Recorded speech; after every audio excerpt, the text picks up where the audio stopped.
Yagotai Honishi Tongshu, Shalaikano, Shalka Tripura, Asuk Tanegay, Chomai, Harjanga Tangitango, Hanibagino, India Blog ni Gay, Shifem candidate, Rajo Riang Kobang Food by, Kuplai Kanyabagay, Krak Shalo, Shaburmo Kaisa, Lukutu Pada Klajaka, Aluku Tumpandao, LOP, Jitendro Sotorino Kubui, Kubuni Adoro, Manjawaka, Lukubu Kango Kog Naratini, LOP, Jitendro Sodri, Hastini Montreal Kubui, BGP, IPFT, Tipra Motani, Adoro, Blanken Shezaka. Ogasa এবং আদাব জানাচ্ছি। আজকের এই জনসভার সভাপতি মণ্ডলীর সম্মানিত সদস্যদ্বয়, এই সভায় আমাদের মহকুমার বিভিন্ন প্রান্ত থেকে যারা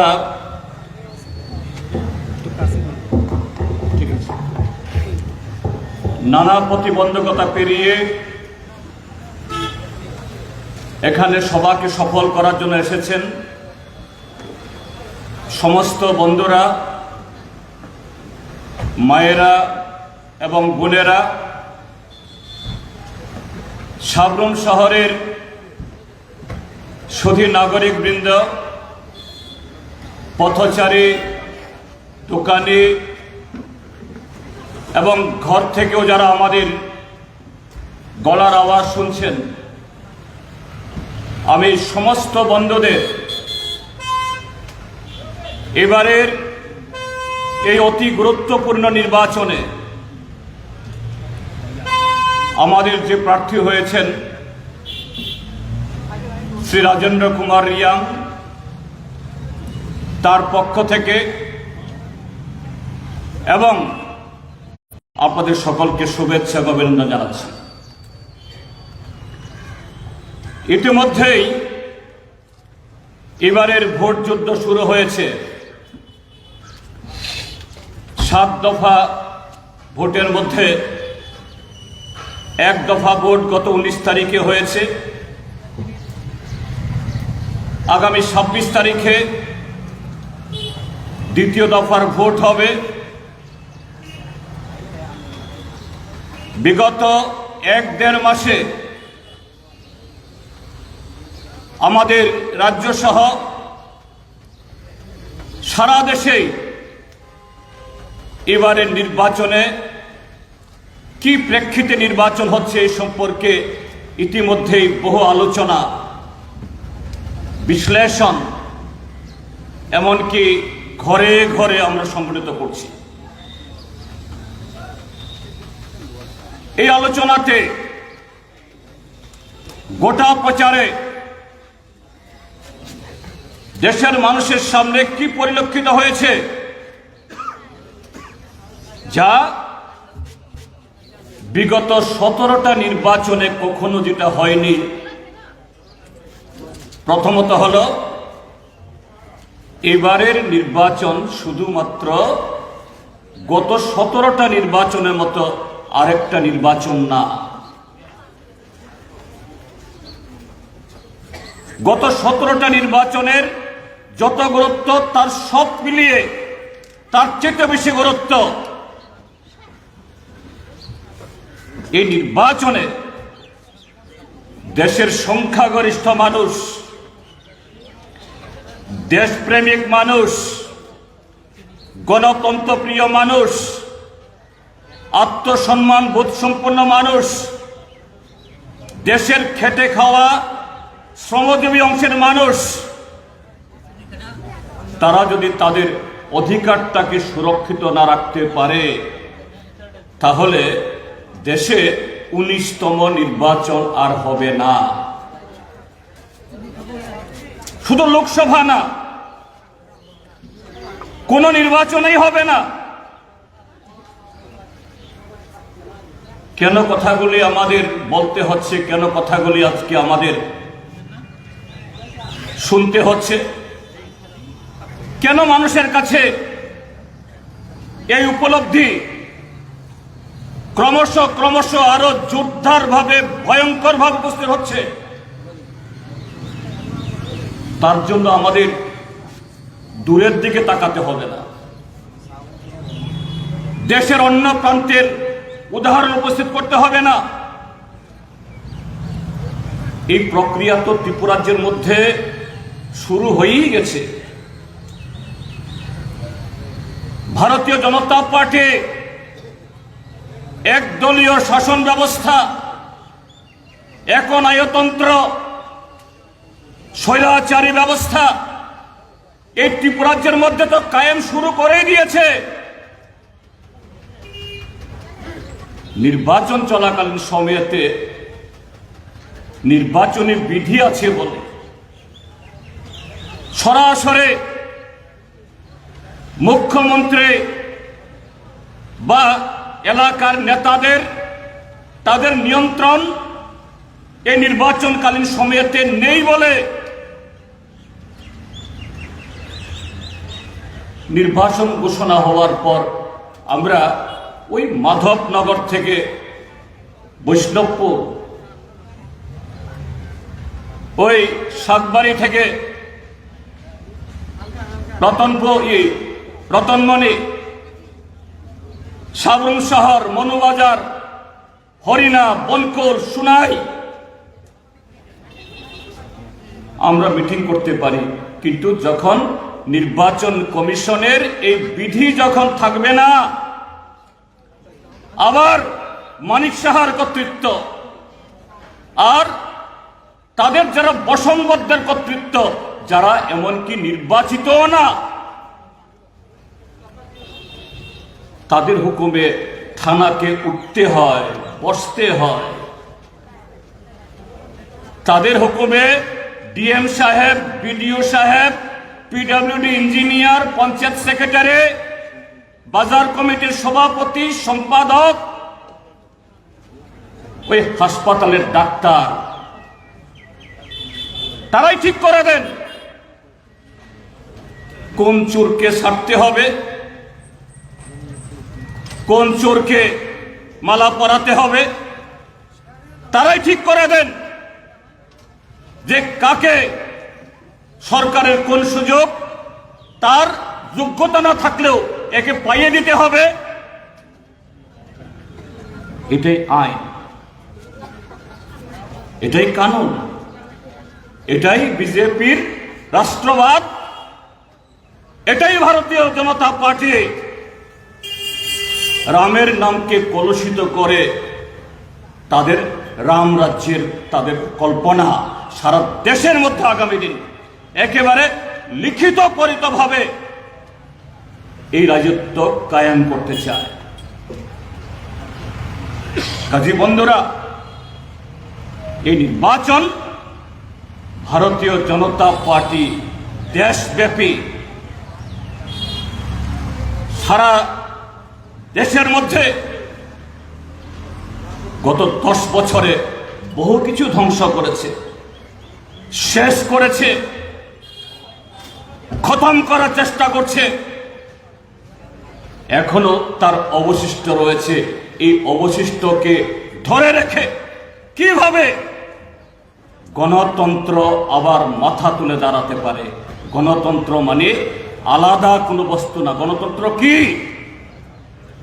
আমি দেশের নাগরিক, আমি যে কোনো দল করব, পার্টি করব, যাকে খুশি ভোট দেব। গণতন্ত্র মানে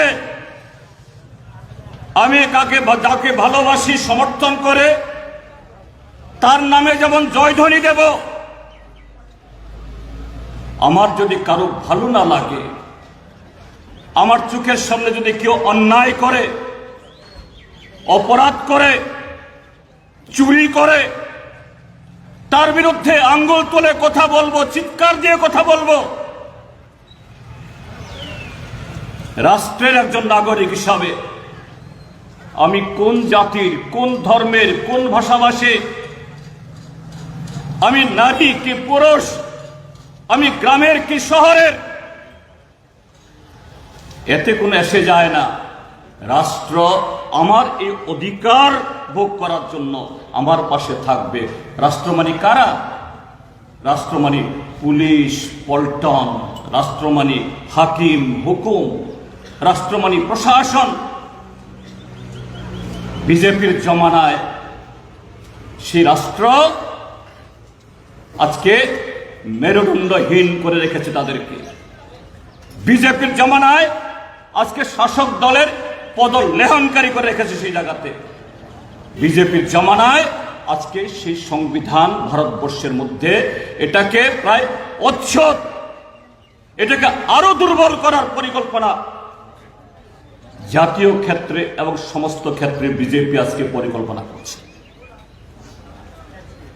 তাই বন্ধুরা, সারা দেশে এরকম একটা পরিস্থিতিতে দেশের সবকটা রাজনৈতিক দল যারা গণতন্ত্রকে মানেন, সংবিধানের প্রতি যাদের শ্রদ্ধা আছে, দায়বদ্ধতা আছে, দেশের স্বাধীনতা সংগ্রামীদের প্রতি যাদের ভক্তি আছে, আজকে তারা ঐক্যবদ্ধ যে না, কর্মসূচিগত আমাদের পার্থক্য থাকতে পারে, গণতন্ত্রে তার সুযোগ রয়েছে, মতাদর্শগতভাবে আমাদের পার্থক্য থাকতে পারে, গণতন্ত্রে এটা কোনো অপরাধ না। একটু আগে এখানে জাতীয় কংগ্রেসের প্রদেশ সভাপতি, তিনি আবার পশ্চিম ত্রিপুরা লোকসভা কেন্দ্রের প্রার্থীও, তিনি বক্তৃতা করে গেছেন এই ত্রিপুরা রাজ্যের মধ্যে কংগ্রেস এবং কমিউনিস্টের মধ্যে এই কর্মসূচিগত লড়াই এটা মহাকাব্যের মতো। হ্যাঁ, ঠিক আছে, আমরা দীর্ঘদিন পঞ্চায়েত থেকে লোকসভা প্রতিদ্বন্দ্বিতা করেছি, আমরা তো সেই প্রতিদ্বন্দ্বিতা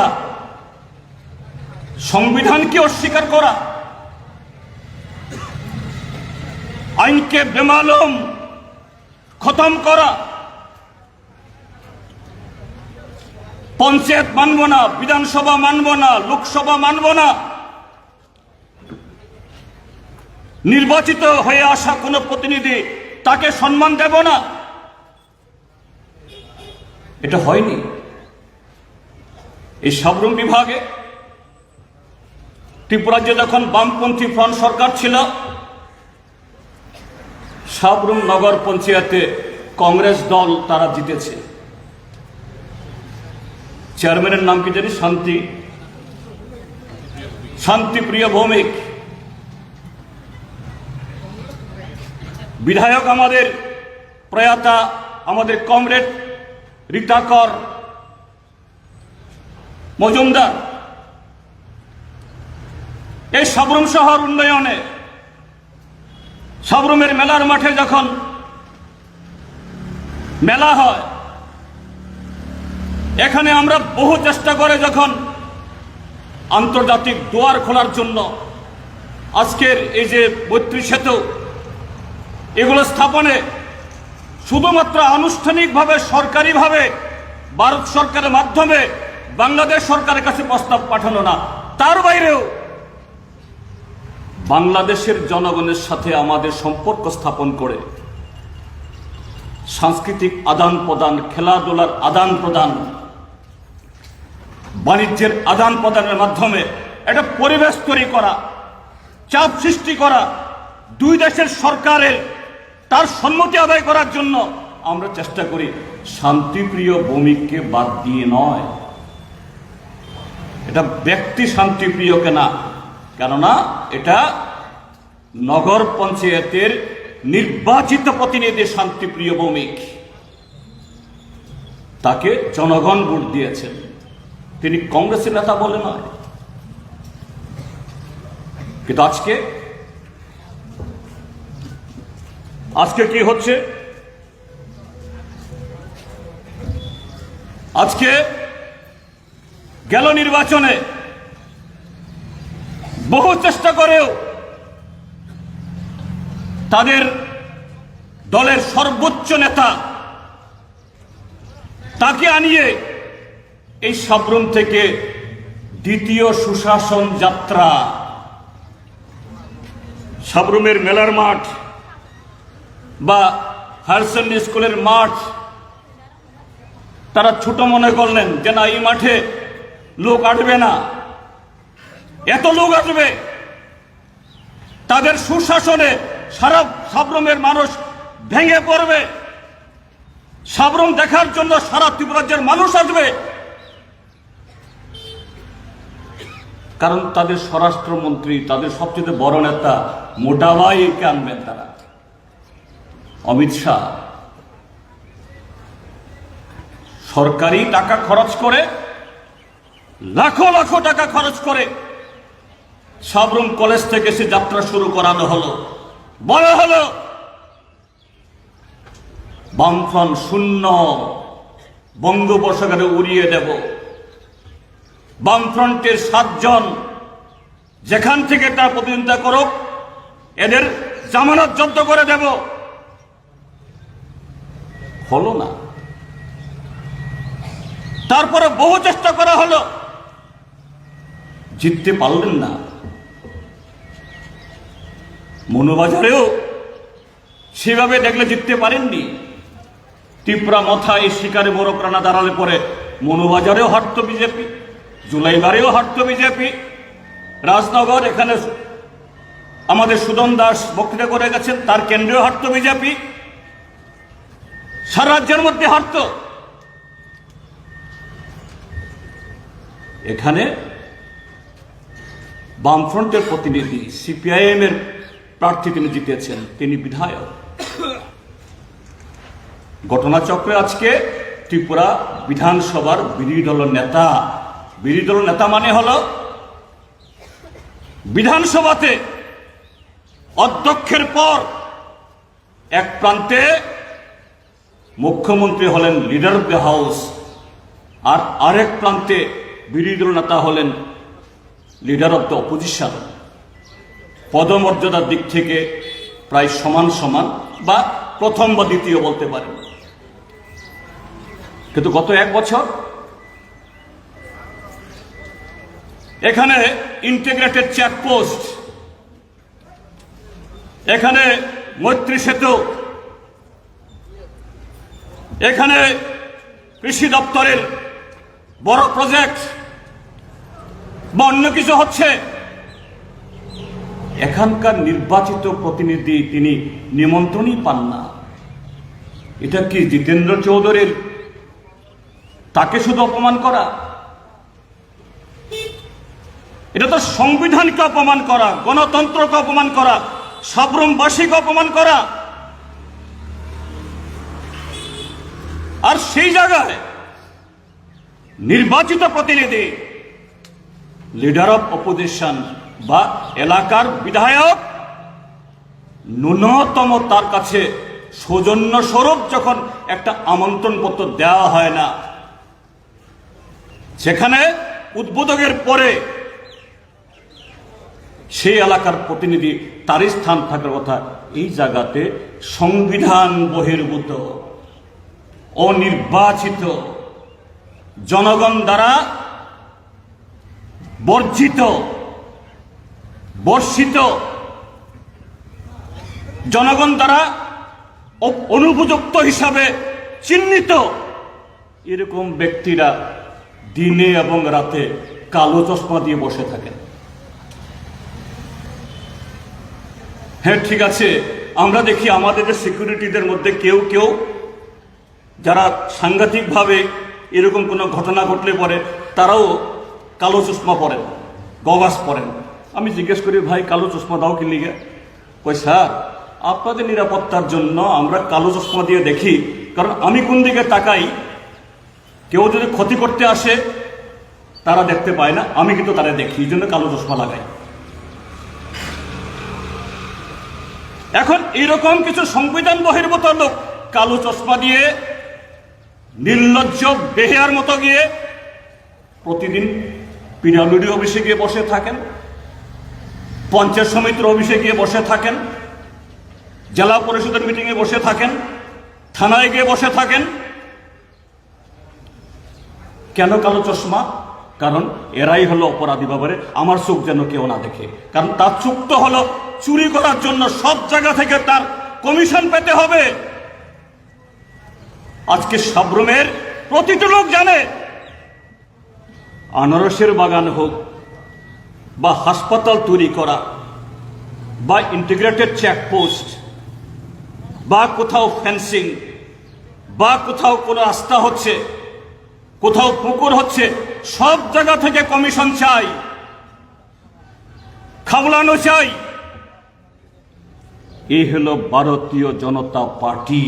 আজকে সারা দেশটাকে শেষ করছে, সারা দেশটাকে লুট করছে আজকে দিনের নামে, যুবকদের 2 কোটি চাকরির নামে, কৃষকদের সমস্ত ঋণ মকুবের নামে, জিনিসপত্রের দাম অর্ধেকে নামিয়ে আসার নামে, সমস্ত পরিবারে সমস্ত কালো টাকা উদ্ধার করে 100 দিনের মধ্যে 15 লক্ষ টাকা তার অ্যাকাউন্টে ঢুকিয়ে দেওয়ার নামে এই কালো চশমাধারী চোরেরা, লম্পটরা, ডাকাতরা আজকে দেশটাকে শেষ করছে। আর তার বিরুদ্ধে যদি কেউ কথা বলে তারা দেশদ্রোহী, তারা অপরাধী, তাদের বিরুদ্ধে অভিযোগ, নতুন নতুন আইন তৈরি করে এদেরকে জেলে পুরো, লকআপে ঢুকাও, এদের মুখ বন্ধ করে দাও। আপনারা দেখেছেন আমাদের দেশের দুইজন মুখ্যমন্ত্রী, একজন এখনো মুখ্যমন্ত্রী আছেন, পদত্যাগ করেননি, দিল্লির 3 বারের মুখ্যমন্ত্রী অরবিন্দ কেজরিওয়াল, আর ঝাড়খণ্ডের মুখ্যমন্ত্রী হেমন্ত সোরেন।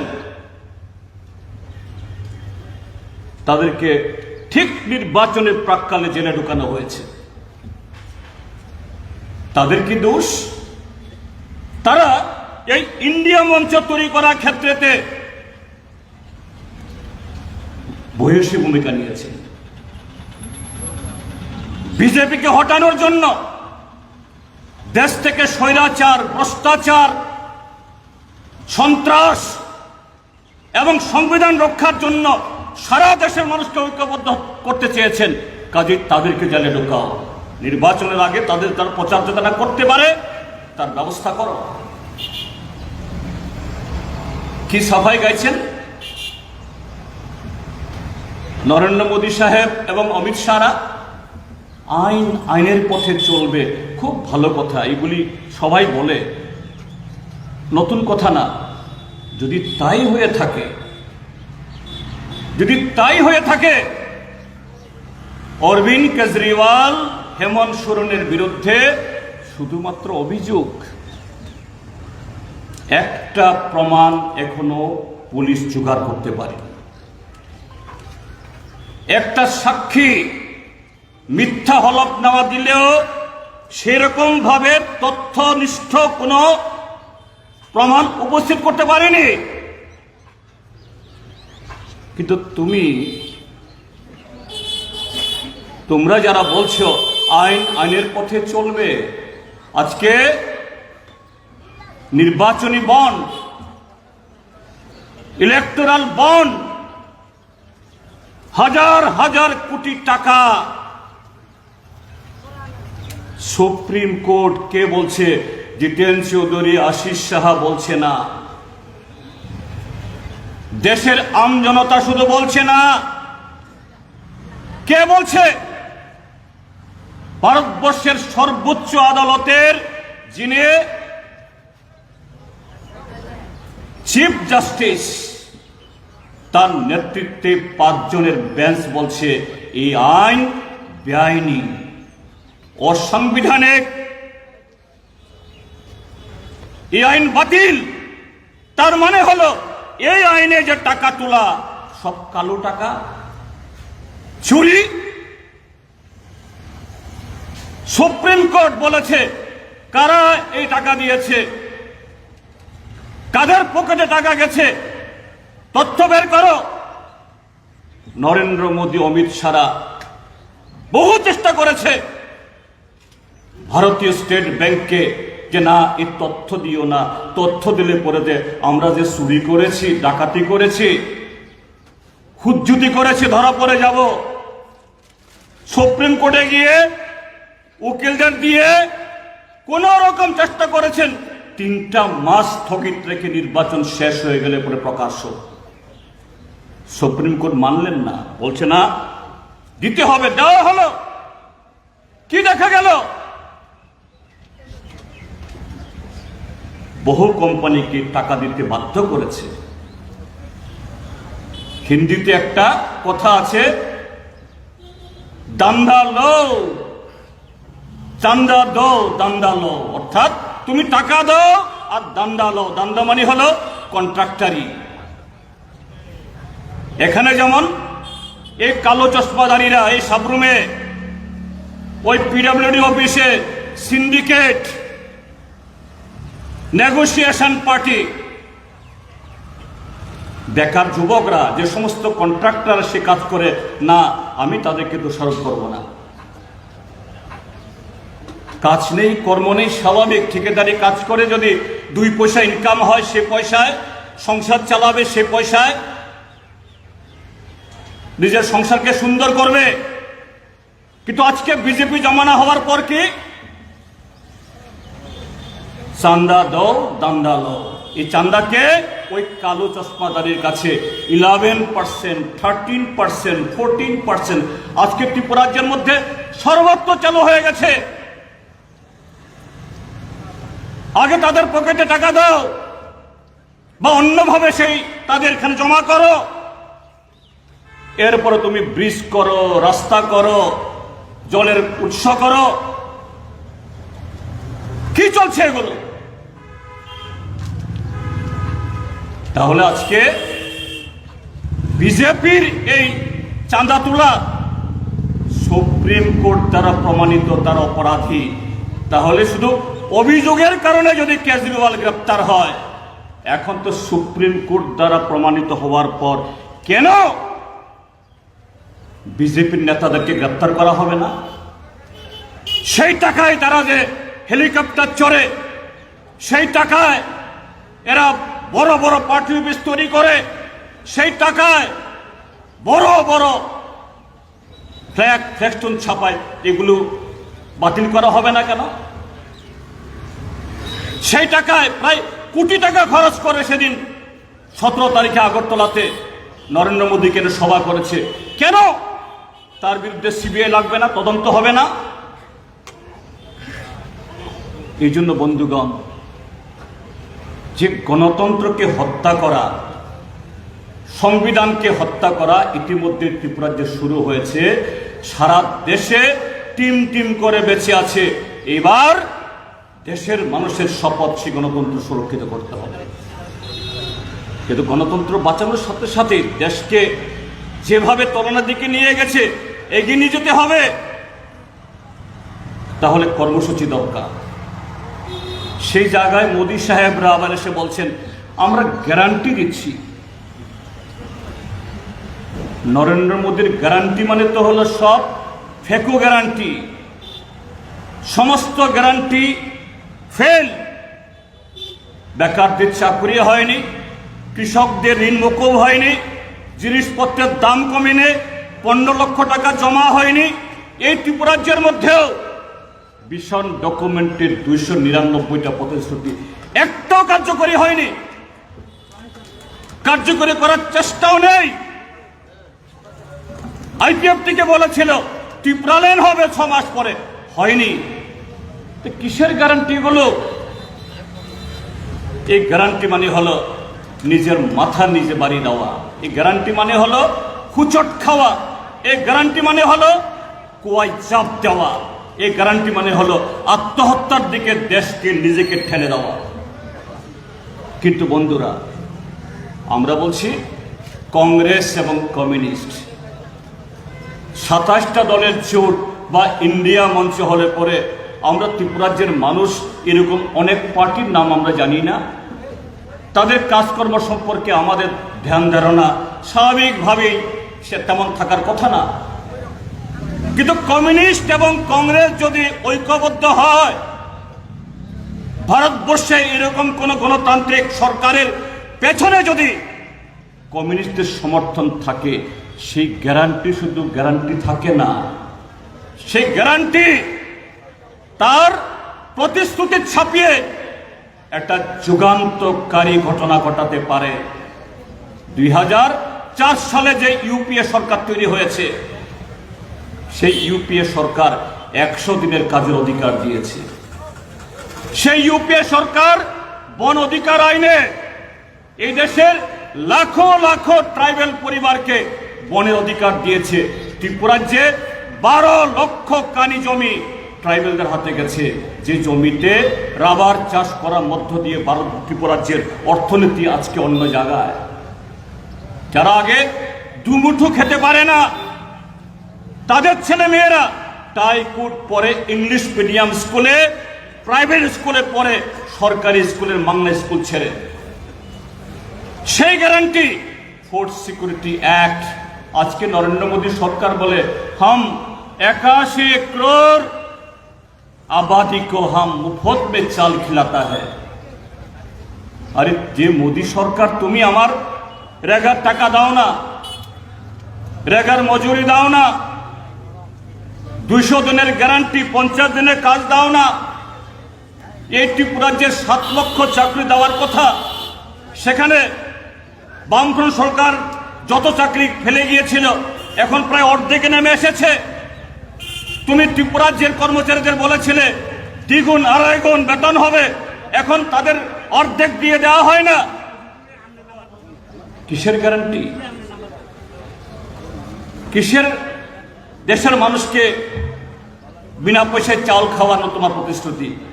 সেই ইউপিএ সরকারের সময়তে যদি ফুড সিকিউরিটি অ্যাক্ট, খাদ্য নিরাপত্তা আইন তৈরি না হতো, আজকে রেশন শপে থাকতো না।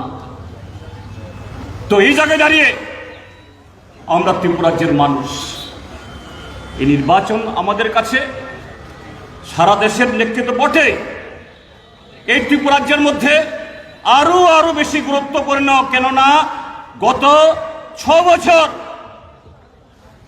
আমরা আমাদের গণতান্ত্রিক অধিকার হারিয়েছি, আমাদের জীবন জীবিকার অধিকার হারিয়েছি, কথা বলার অধিকার হারিয়েছি। এবং তারা কি ধরনের গণতন্ত্র চায় আমি আপনাদের একটা উদাহরণ দেব।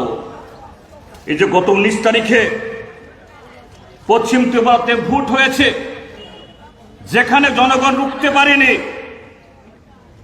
যেখানে জনগণ সেরকম ভাবে গুন্ডাদের, এই মানে নয় তো নির্বাচন মানে হলো গুন্ডা দিয়ে ভোট লুট করা, গুন্ডা দিয়ে বিরোধীদের আটকানো, এটা তো গণতন্ত্র হতে পারে না।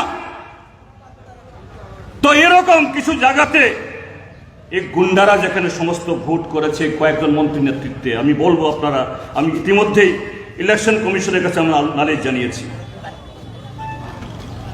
মজলিশপুর বিধানসভা কেন্দ্র, যেখানে সুশান্ত চৌধুরী মন্ত্রীর এলাকা, একটা বিধানসভা কেন্দ্র, সেখানে মোট ভোট হলো 545, অর্থাৎ মোট ভোটারই হলো 545, ভোট হয়েছে 574, 100% উপরে আরো প্রায় 6%। তারপর খয়েরপুর আরেকটা বিধানসভা কেন্দ্র, মোট ভোট হলো 1290, সেখানে ভোট পড়েছে 1292। সেখানে যদি পোস্টাল ব্যালট যদি পড়ে এটা আরো বেড়ে যাবে। তারপর আরেক মন্ত্রী রতনলাল নাথ, ত্রিপুরা রাজ্যের মানুষ কাতলা মাছ বললে খুব ভালো চিনে, এই কাতলা মাছের বিধানসভা কেন্দ্রে 2 নম্বর মোহনপুর কেন্দ্রের 38 নম্বর বুথ, সেখানে মোট ভোট হলো 451, ভোট পড়েছে 492, অর্থাৎ যত ভোট তার চেয়ে আরো 40 ভোট বেশি পড়েছে। এগুলি গণতন্ত্র? এভাবে চলতে পারে না? ভোট দিতে হলে পরে একেবারে দা লাঠি বন্দুক দিয়ে তারপর নিজের ভোট দেওয়া। কেন এগুলি করতে হচ্ছে বন্ধুরা? যারা বলছেন আপকি বার 400 পার, এতই যদি হয়ে থাকে কেন এটা করতে হবে? এবং বিজেপির নেতা, তার সর্বোচ্চ নেতা, প্রধানমন্ত্রীর বক্তব্যের মধ্যে অসংলগ্নতা, আত্মবিশ্বাসহীনতা, আবুল তাবুল বলা শুরু হয়েছে। গত পরশুদিন রাজস্থানের একটা জায়গাতে গিয়ে বলছেন, যদি আমরা আসতে না পারে হিন্দু মহিলাদের গলার মঙ্গলসূত্র নাকি মুসলিম পুরুষের হাতে দিতে হবে গিয়ে, হিন্দুদের সম্পত্তি নাকি অন্য কোনো সম্পদের কাছে ভাগ বাটোয়ারা দিতে হবে। একটা দেশের প্রধানমন্ত্রী কত নিচে নামতে পারেন? কোথায় যেতে পারেন? কেন এগুলো হচ্ছে? পায়ের তলার মাটি নেই, কাজেই পা কাঁপছে, বুক কাঁপছে, কথা কাঁপছে, মাথা কাঁপছে, আবুল তাবুল বলা শুরু করে দিয়েছে। এই ত্রিপুরাজ্যের মধ্যেও তারা দুটি কেন্দ্রে দুজন প্রার্থী দিয়েছেন। বন্ধুরা, লোকসভা মানে সর্বোচ্চ সাংবিধানিক প্রতিষ্ঠানের নির্বাচন। এই নির্বাচনে কি শাসক কি বিরোধী, বড় জনসভা হোক বা যেখানে হোক, বক্তব্যে যুক্তি থাকবে, তথ্য থাকবে, সত্যের যে উপস্থিতি থাকবে। আমরা কি দেখছি ত্রিপুরাজ্যের মধ্যে? এবং সে নির্বাচনে কাকে প্রার্থী করব?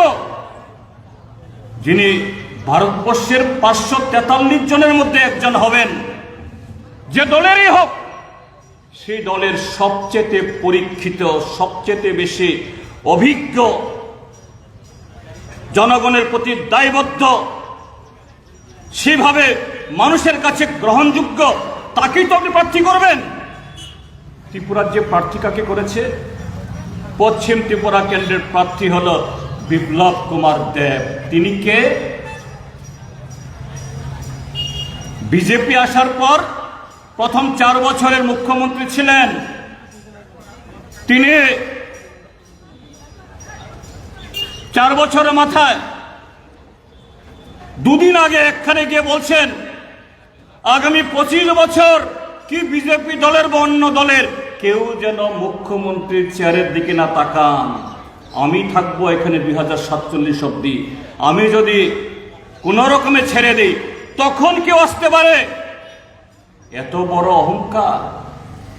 আর 48 ঘন্টা না পেরোতেই দিল্লি থেকে ডেকে নিয়ে সে ভদ্রলোককে গদি থেকে অসম্মানজনক ভাবে কোন রকম নোটিশ না দিয়ে, ইংরেজিতে বলা হয় আনসিরিমনিয়াসলি, অর্থাৎ গলা ধাক্কা দিয়ে বের করে দেওয়া হয়েছে।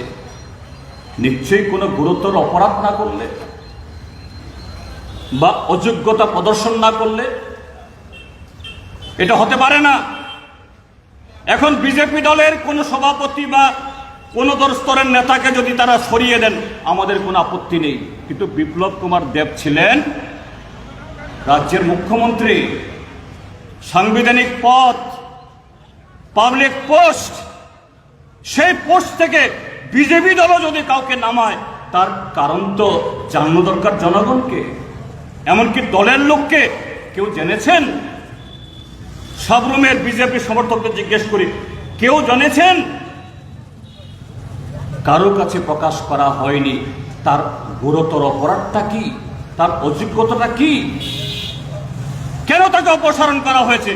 সেই লোককে যে দল বলে বেটি বাঁচাও, বেটি পড়াও, নারী শক্তি, মাতৃশক্তি, সেই মাতৃশক্তিকে বিসর্জন দিয়ে, প্রতিমার বিসর্জন দিয়ে তাকে যিনি কলঙ্কিত লোককে এনে বসিয়েছেন, এটা ত্রিপুরাবাসীকে অপমান করা না? বিজেপি দলকে অপমান করা না? বিজেপির সমর্থকদেরকেও তাচ্ছিল্য করা নয় কি? পূর্ব ত্রিপুরা কেন্দ্রে মথার সাথে চুক্তি করে বা নতুন করে সম্পর্ক করে মথার যে যাবতীয়, কেন 2023 সালের বিধানসভা নির্বাচনে তারা 22টি বিধানসভা কেন্দ্রে তাদের প্রার্থী দাঁড় করিয়েছিল, ফলাফলে মানুষ বুঝেছেন, কিন্তু প্রকাশ্যে তারা স্বীকার করে না। তারা বিজেপির বি টিম বা সি টিম স্বীকার করে না, উল্টা বলে যে না, আমরা গ্রেটার ত্রিপুরা লেন কোনো প্রকারে আমাদের কম্প্রোমাইজ করব না। আমরা কারো লেজুর না, আমরা কারো কাছে মাথা নত করব না। লাস্ট ফাইট ত্রিপুরার যে ট্রাইবেল অংশের মানুষের তার আনুগত্য, তার ভালোবাসা, এগুলাকে পদদলিত করে, অবহেলা করে চুক্তি করল। এই চুক্তির মধ্যে গ্রেটার ত্রিপুরা ল্যান্ডের একটা শব্দ নেই। কখন কার্যকরী হবে তার কোনো সময়ের কোনো পরিধি নেই। ভাষা ভাষা কিছু আলোচনা যা অতীতেও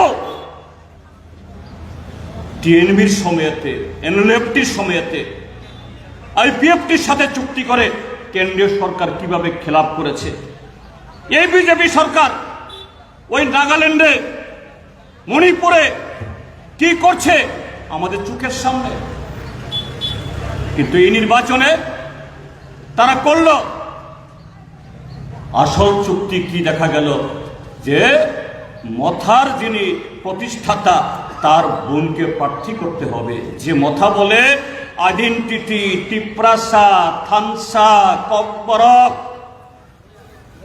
যাকে প্রার্থী করা হলো তিনি থানসা শব্দের কথা অর্থটা বুঝেন না, ককবরকের ক জানেন না, ত্রিপুরাজ্যের পূর্ব পশ্চিম জানেন না, ত্রিপুরার যে কটা জেলা, কটা মহকুমা, কটা ব্লক আছে এটাও হয়তো জানেন না।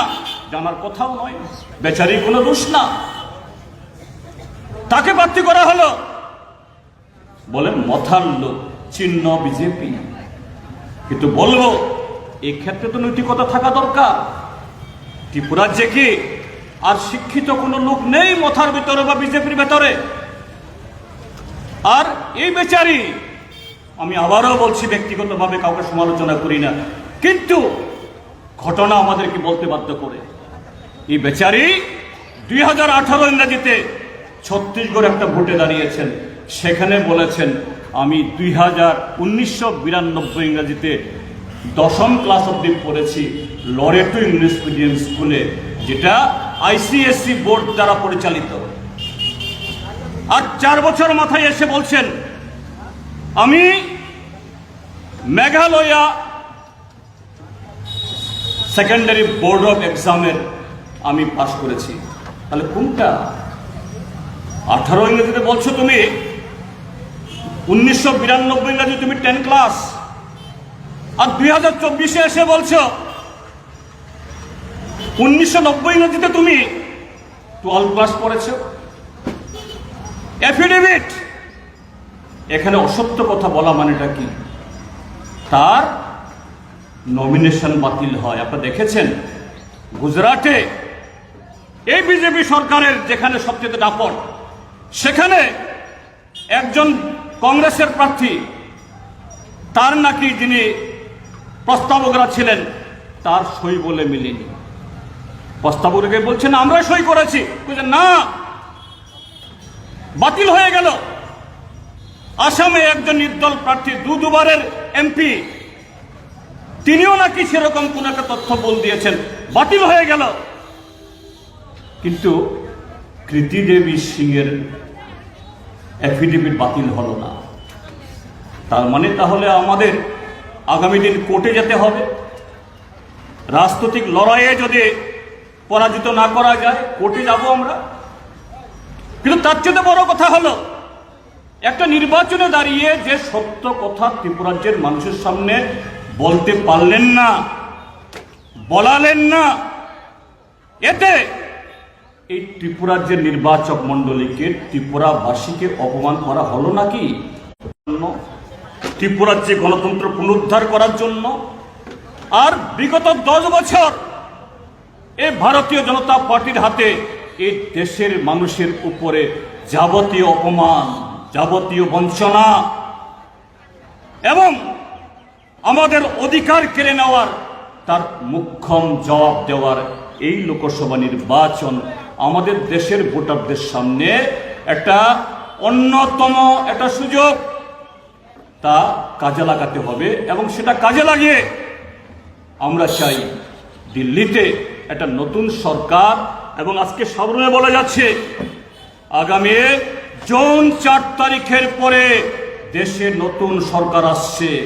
সেই সরকার বামপন্থীদের সমর্থনে তৈরি হবে, তার মানে হলো সেই সরকার দেশের 140 কোটি মানুষের সামনে রুটি রুজি, তার গণতান্ত্রিক অধিকার এবং তার ঐতিহ্যের সমস্ত কিছুর গ্যারান্টি, সেই গ্যারান্টিকে আরো মজবুত করার জন্য আমাদের প্রার্থী কমরেড রাজন ভরিয়ানকে কাচিহাতরা তারকা চিহ্নে বিপুল ভোটে ভোট দিয়ে জয়যুক্ত করুন, এই আবেদন জানিয়ে আবারও সবাইকে নমস্কার, প্রশংসা এবং অগাছা জ্ঞাপন করে আমার বক্তব্য শেষ করছি। ইনকলাব জিন্দাবাদ।